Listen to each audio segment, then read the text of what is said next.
आज ज्यादातर मसीह के प्रत्येक जन अपने परमेश्वर से कुछ ना कुछ चाहता है। आज कोई भी ऐसा व्यक्ति नहीं है जो परमेश्वर से कुछ ना चाहता हो। उसके लिए हम कितनी प्रार्थनाएं करते हैं, सब कुछ करते हैं,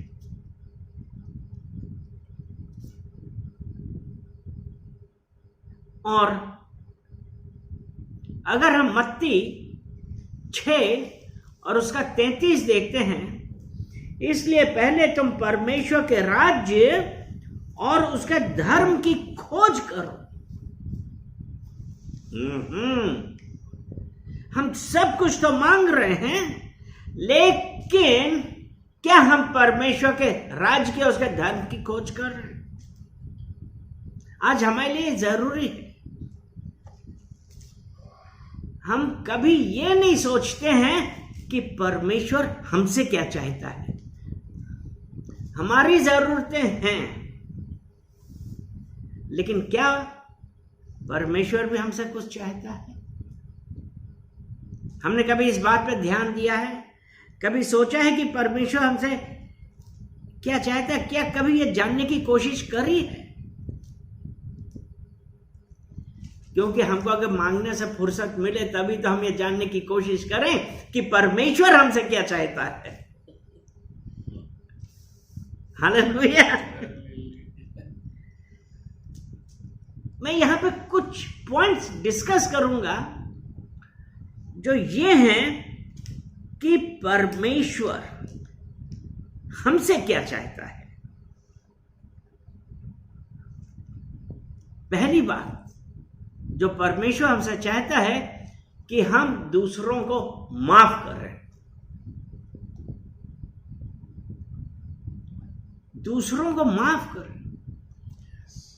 अभी 1-2 दिन पहले की बात है, मैं किसी से बात कर रहा था तो उनका यही था, वो भी मसीही है, कि ये तो बहुत कठिन बात आपने कहा कि दूसरों को माफ करें। लेकिन हमको एक चीज जाननी चाहिए कि अगर हमको परमेश्वर से कुछ पाना है तो हमको उसकी आज्ञाओं के अनुसार चलना पड़ेगा और वो जो चाहता है वो कार्य करना पड़ेगा। मत्ती 6 और उसका 14 और 15 देखते हैं। इसमें यह है, इसलिए यदि तुम मनुष्य के अपराध क्षमा करोगे तो तुम्हारा स्वर्गीय पिता भी तुम्हें क्षमा करेगा। क्या कह रहा है? यदि तुम मनुष्य के अपराध क्षमा करोगे तो तुम्हारा स्वर्गीय पिता भी तुम्हें क्षमा करेगा। और यदि तुम मनुष्यों के अपराध क्षमा ना करोगे तो तुम्हारा पिता भी तुम्हारे अपराध क्षमा ना करेगा। जितनों ने यीशु मसीह को स्वीकार किया, अपना उद्धारकर्ता माना, अब हम परमेश्वर की संतान हैं, तो हमारे लिए ये जरूरी है वचन के अनुसार जो लिखा है कि हम लोगों को क्षमा करें। कितनी बार होता है, पूछा क्या तुमने क्षमा किया? हाँ, क्षमा कर दिया। लेकिन ऐसा कहना, क्या इस बात की गारंटी है कि आपने उसको क्षमा कर दिया है?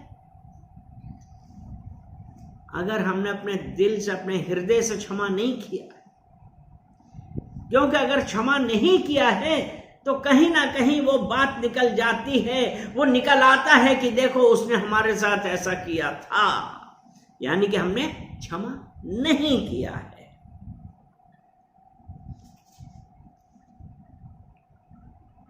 और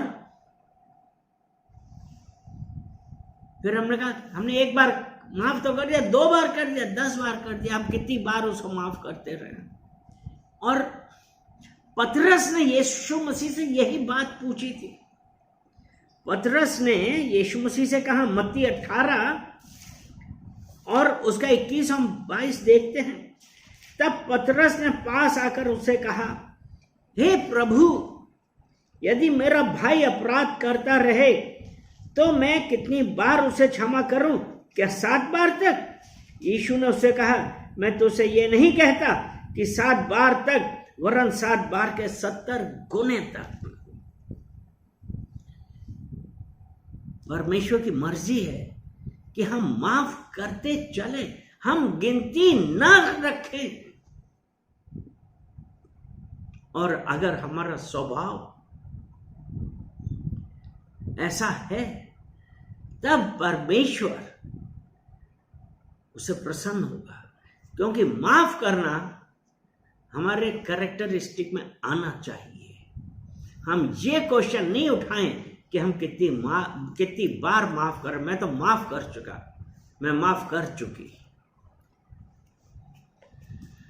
एक ये है कि हमको माफ करना है। दूसरा पॉइंट आता है, हम विधवाओं को और अनाथों की भी चिंता करें, क्योंकि ये वो लोग हैं। आज अगर हम जब देखते हैं,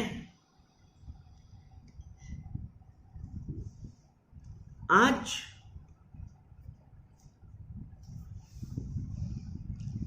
ये जो विधवा वाली बात है, आज हम ये देखते हैं,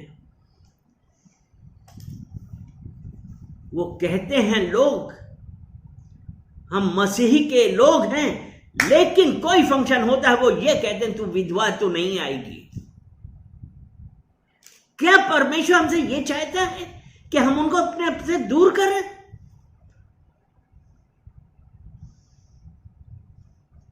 अनाथों की, विधवाओं की चिंता हमको करनी है, क्योंकि उनके ऊपर अब कोई नहीं है।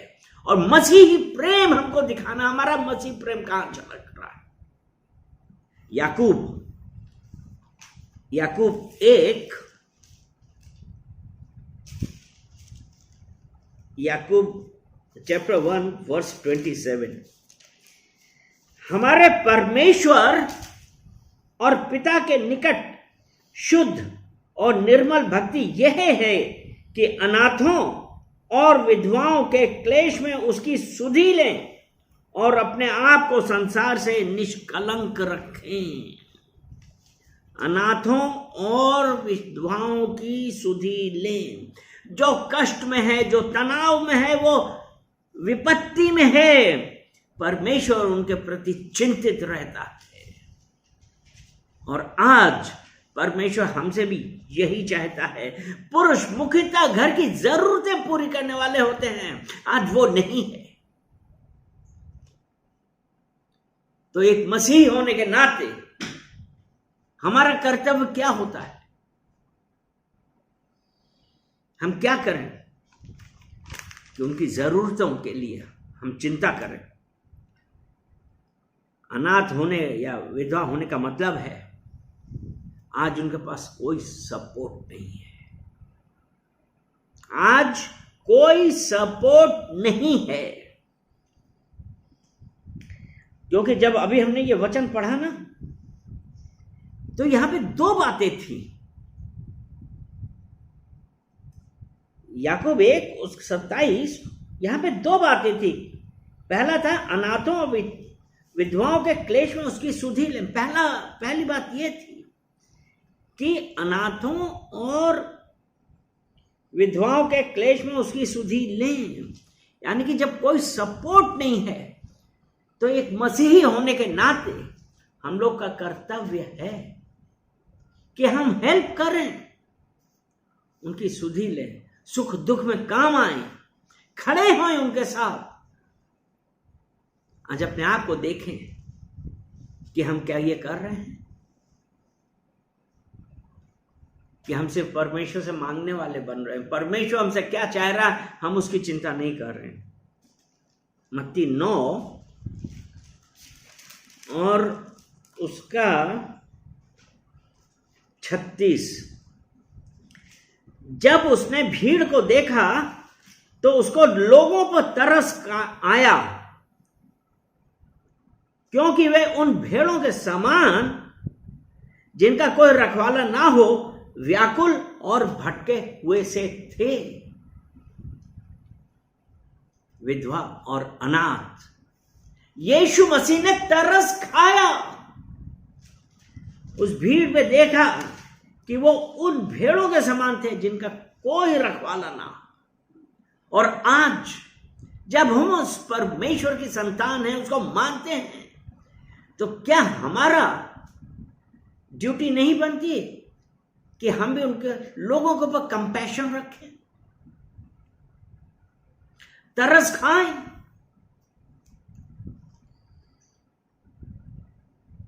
क्या हम आज ये कर रहे हैं?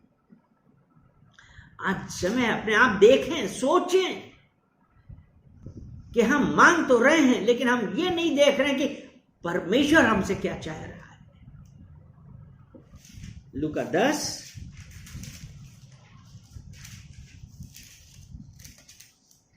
यहां पे ये जो अगर हम पढ़ते हैं लूका 10 का 30 से लेकर 35 तक, यहां पे हम क्या देखते हैं? यीशु ने उत्तर दिया, यहां पे उसने पूछा मेरा पड़ोसी कौन है। लेकिन यहां पे हम आपको एक चीज यहां पे दिखाना चाहते हैं कि एक मनुष्य यरूशलेम से यरीहो को जा रहा था। डाकुओं ने घेर कर उसके कपड़े उतार लिए और मार पीट कर उसे अधमरा छोड़कर चले गए। मार पीट के अधमरा छोड़कर चले गए। उसी मार्ग से एक याजक जा रहा था, देखा कतरा के चला गया। लेवी आया, देखा कतरा के चला गया, परंतु एक सामरी यात्री वहां निकला, उसने तरस खाया। सामरी, उसने तरस खाया।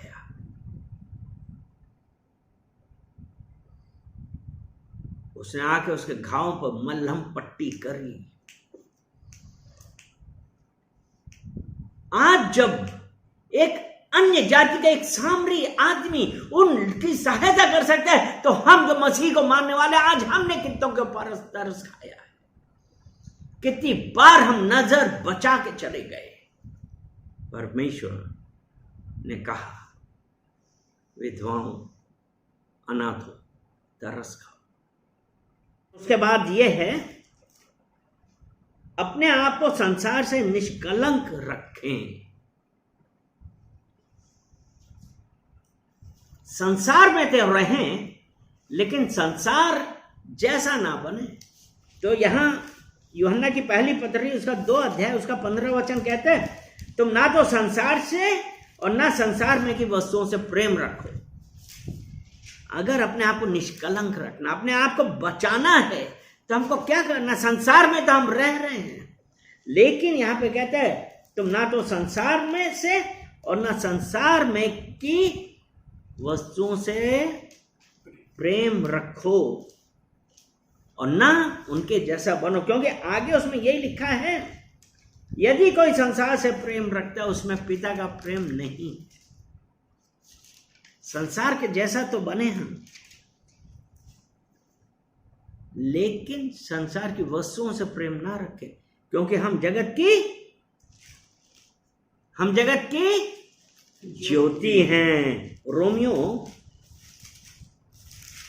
12 उसका 2 वचन, इस संसार के सदृश ना बनो, परंतु तुम्हारे मन के नए हो जाने से तुम्हारा चाल चलन भी बदलता जाए, जिससे तुम परमेश्वर की भली और भावती और सिद्ध इच्छा अनुभव से मालूम करते रहो।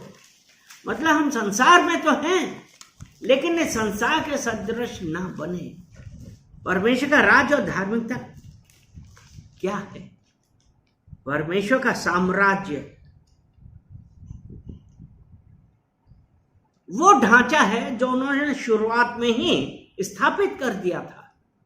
धार्मिकता वह है जिसे नैतिक रूप से सही मानते हैं, और परमेश्वर क्या करता है कि हम उसके इच्छित जीवन की तलाश करें। जो परमेश्वर की इच्छा है कि जो उसने हमारे लिए जीवन रखा है, क्योंकि परमेश्वर के राज्य और धार्मिकता की खोज करें तो परमेश्वर का राज्य तो महान है, उसमें हर जगह अलग अलग रीति रिवाज सब कुछ है। और जो धार्मिकता है, जो परमेश्वर के राज के लिए नैतिक रूप से सही है, झूठ ना बोलना, निर्गमन 20 का उसमें यही था ना कि जो उसकी 10 आज्ञाएं हैं, ये उसने एक ढांचा बनाया, उसके हिसाब से हम रहे। और धार्मिकता ये है उसके नैतिक रूप से उसके अनुसार करें, चोरी ना करें, झूठ ना बोलें, किसी दूसरे को दंडवत ना करें, विश्राम दिन को पवित्र माने, अपने परमेश्वर का नाम व्यर्थ में ना ले। कितने लोग व्यर्थ में ले लेते हैं।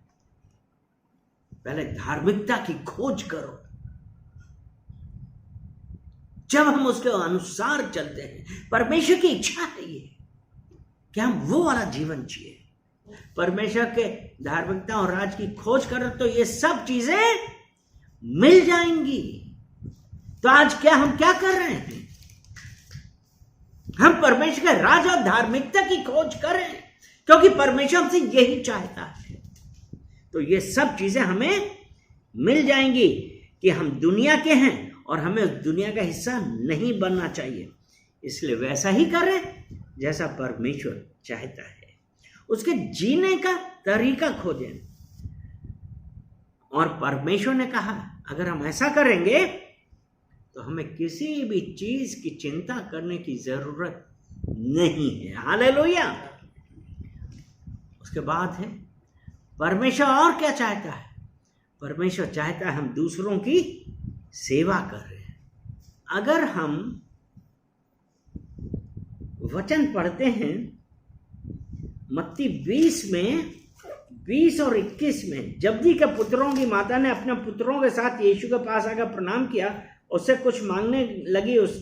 उसने उससे कहा तू क्या चाहती? वह उससे बोली ये वचन दे, मेरे ये 2 पुत्र तेरे राज में, एक तेरे दाहिनी और एक तेरे बाएं ओर बैठे। एक तेरे दाहिनी ओर, एक तेरे बाएं ओर बैठे।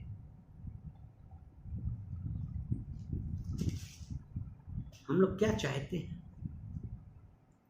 वो ये चाहती थी, लेकिन फिर यीशु मसीह ने क्या कहा? 20 का 26 और 27 यहां पे जो बहुत जरूरी, और 27 28 तक हम पढ़ेंगे। परंतु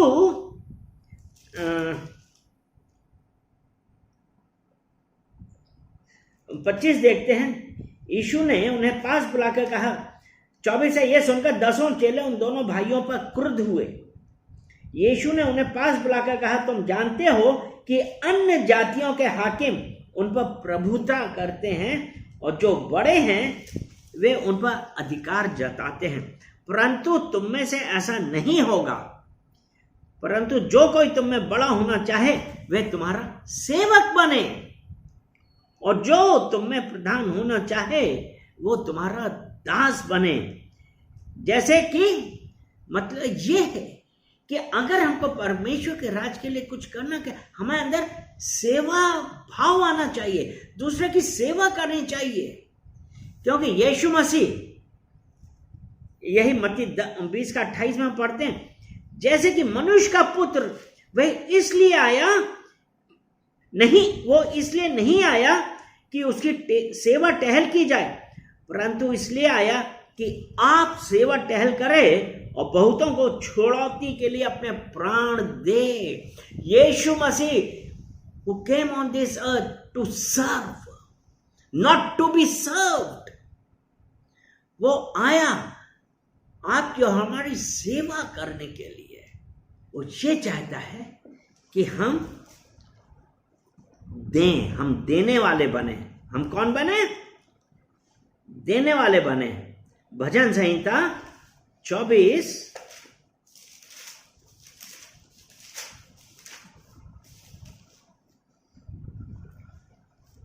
और उसका 1, पृथ्वी और जो कुछ उसमें है यहोवा ही का है, जगत और उसमें निवास करने वाले भी। जो कुछ है किसका है? परमेश्वर का, यहोवा का है। और जो निवास कौन कर रहा है? हम और आप। तो हम भी किसके हैं? परमेश्वर के हैं। तो अब वो परमेश्वर क्या चाहता है कि जो कुछ भी हमारे पास है वो परमेश्वर की धरोहर है, हमारा कुछ नहीं है।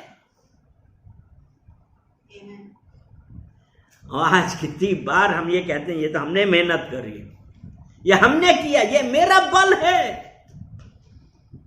तो हम ये भूल जाते हैं हमको बल देने वाला कौन है, हमको शक्ति देने वाला कौन है। तो आज जो कुछ भी हमारे पास है वो सब कुछ परमेश्वर का है।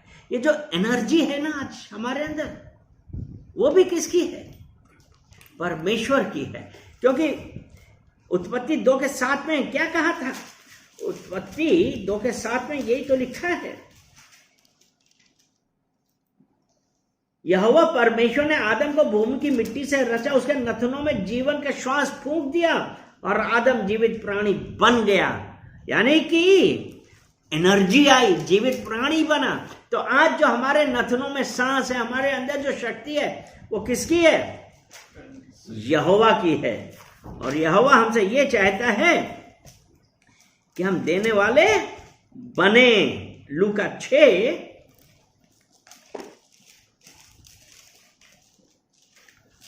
और उसका हम करेंगे 38।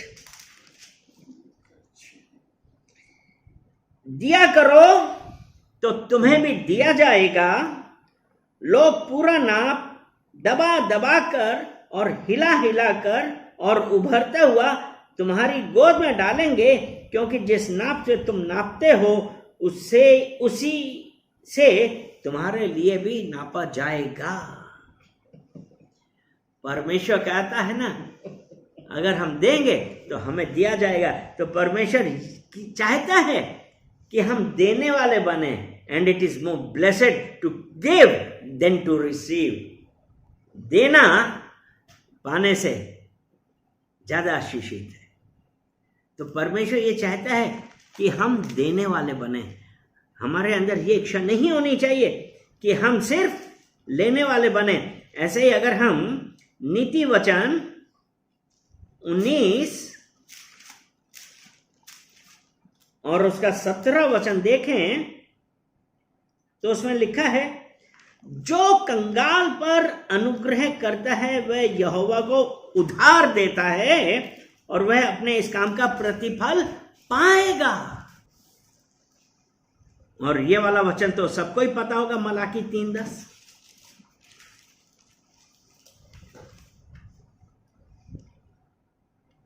सारे दशमांश भंडार में ले आओ कि मेरे भवन में भोजन वस्तु रहे। और सेनाओं का यहोवा ये कहता है कि ऐसा करके मुझे परखो कि मैं आकाश के झरोखे तुम्हारे लिए खोलकर तुम्हारे ऊपर अपरंपार आशीष की वर्षा करता हूं कि नहीं। परमेश्वर चाहता है कि हम देने वाले बने। और परमेश्वर हमसे क्या चाहता है? परमेश्वर हमसे चाहता है कि आज जो गुड न्यूज है, यह सुसमाचार है, हम लोगों को बताएं कि इस सुसमाचार ने हमारे जीवन में क्या किया है। ने मरकुस 16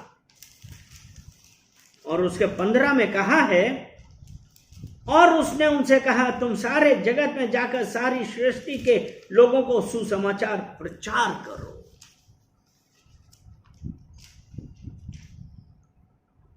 जाके प्रचार करें। परमेश्वर कह रहा है, अगर आप जॉब में हैं, अगर आपका बिजनेस है, आप जो कुछ भी कर रहे हैं, तो आपके पास इतने संगी साथी हैं जिन्होंने ये परमेश्वर का सुसमाचार नहीं सुना है, ये नहीं सुना है कि उनका उद्धार का संदेश नहीं सुना है। तो आज जिनको पता है, आप और मुझे, हमारा काम क्या है कि हम लोगों को इस सुसमाचार के बारे में बतलाएं कि यीशु मसीह ने हमारे जीवन में क्या किया। और Yeshu Masih is the same yesterday today and forever. जो उसने पहले किया था, जो आज कर रहा है, वो आगे आने वाले दिनों में भी करेगा। इज द सेम, कल, आज और युगान युग तक इज द सेम। परमेश्वर ये चाहता है कि हम जाके उसके सुसमाचार का प्रचार करें। लूका 4 उसका हम पढ़ेंगे 43। परंतु उसने उनसे कहा, मुझे अन्य नगरों में भी परमेश्वर के राज का सुसमाचार सुनाना अवश्य है, क्योंकि मैं इसीलिए भेजा गया हूं। यीशु मसीह कह रहा है कि अन्य नगरों में भी परमेश्वर के राज का सुसमाचार सुनाना अवश्य है, क्योंकि मैं इसीलिए भेजा गया हूं। आप और हम जो परमेश्वर के द्वारा चुने गए हैं, तो परमेश्वर हमसे ये चाहता है कि हम उसके राज्य का सुसमाचार लोगों तक सुनाएं। हालेलुया। नीति वचन 11 उसका 31 में है, देख धर्मी को पृथ्वी पर फल मिलेगा तो निश्चय है कि दुष्ट और पापी को भी मिलेगा। आज हमारा कार्य क्या है कि हम सुसमाचार सुनाएं। हालेलुया। तो आज जरूरत इस बात की है कि हम परमेश्वर का सुसमाचार सुनाएं। और फिर 2-3 पॉइंट्स और हैं, वो ये है कि परमेश्वर चाहता है कि हम पृथ्वी पर अधिकार रखें। उत्पत्ति 1 उसका 28 और मत्ती 25 उसका 14। क्योंकि यह उस मनुष्य की सी दशा है जिसने संदेश परदेश जाते समय अपने दासों को बुलाकर अपनी संपत्ति उनको सौंप दी थी। यानी कि वो परमेश्वर चाहता है कि हम पृथ्वी पर अधिकार रखें। यहां पे जो हम पढ़ते हैं ना 14 से लेके हम जब आगे तक पढ़ते हैं, किसी को 5 मिले थे, लेकिन उसने क्या किया था, उस 5 से 5 और बना लिए थे, 2 से 2 और बना लिए थे। एक था, उसने क्या कहा, उसे छुपा के रख दिया था। परमेश्वर हमसे ये नहीं चाहता है। तो आज जो परमेश्वर ने हमको दिया है, वो उसे और भी ज्यादा देगा। हालेलुया। और दूसरा पॉइंट है, फिर नेक्स्ट है कि परमेश्वर चाहता है कि हम प्रार्थना करें। मत्ती 6:5 में है कि जब तू प्रार्थना कर रहे तो कपटियों के समान ना हो, क्योंकि लोगों को दिखाने के लिए आराधनालयों में और सड़कों के मोड़ों पर खड़े होकर प्रार्थना, क्योंकि उनको सड़कों के मोड़ों खड़े होकर प्रार्थना करना अच्छा लगता है। मैं तुमसे सच कहता हूं कि वे अपना प्रतिफल पा चुके हैं। लोगों को दिखाने के लिए नहीं, अपने परमेश्वर के लिए प्रार्थना कर रहे हैं। पहला थेसलोनियन 5:17 कहता है, pray without ceasing. Pray without ceasing. पहला यूहन्ना 5 उसका 14 कहता है, और हमें उसके सामने जो हियाव होता है वह यह है कि यदि हम उसकी इच्छा के अनुसार जो कुछ मांगते हैं वो हमारी सुनता है।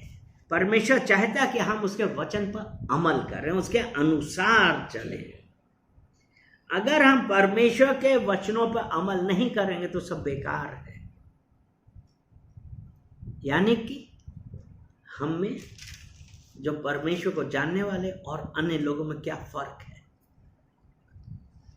परमेश्वर हमसे ये चाहता है कि आज हम तैयार हैं परमेश्वर के अनुसार चलने के लिए, कि आज भी हम अपनी इच्छाओं के ऊपर चल रहे हैं। कितनी बार हम चलते हैं, क्योंकि जब उसके वचन पर नहीं चल रहे हैं ना, तो इसीलिए परमेश्वर का वचन लूका 6:46 में कहते हैं, जब तुम मेरा कहना नहीं मानते तो क्यों मुझे हे प्रभु कहते हो। जब कहना ही नहीं मानते, वो कहते हैं उसके वचनों पर अमल करो, लेकिन हम क्या कर रहे हैं।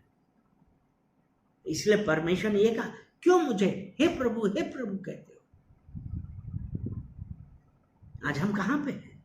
7:24 से 26 तक में कहा, इसलिए जो कोई मेरी ये बातें सुनकर उन्हें मानता है वह उस बुद्धिमान मनुष्य के समान ठहरेगा जिसने अपना घर चट्टान पे बनाया, और मेह बरसा, बाढ़ें आई, आंधियां चली और उस घर से टकराई, फिर भी वह नहीं गिरा क्योंकि उसकी नींव चट्टान पर डाली गई थी। परंतु जो कोई मेरी बात सुनता है और उन पर नहीं चलता, वह उस निर्बुद्धि मनुष्य के समान ठहरेगा जिसने अपना घर बालू पर बनाया है। मैं वर्षा गिर गया। क्यों? हे प्रभु कह रहे हैं। आज हमने समझा, हमने सुना कि परमेश्वर हमसे क्या चाहता है। अब प्रश्न ये उठता है, क्या हम वो करेंगे जो परमेश्वर हमसे चाहता है? विचार करिए। आमीन, आमीन।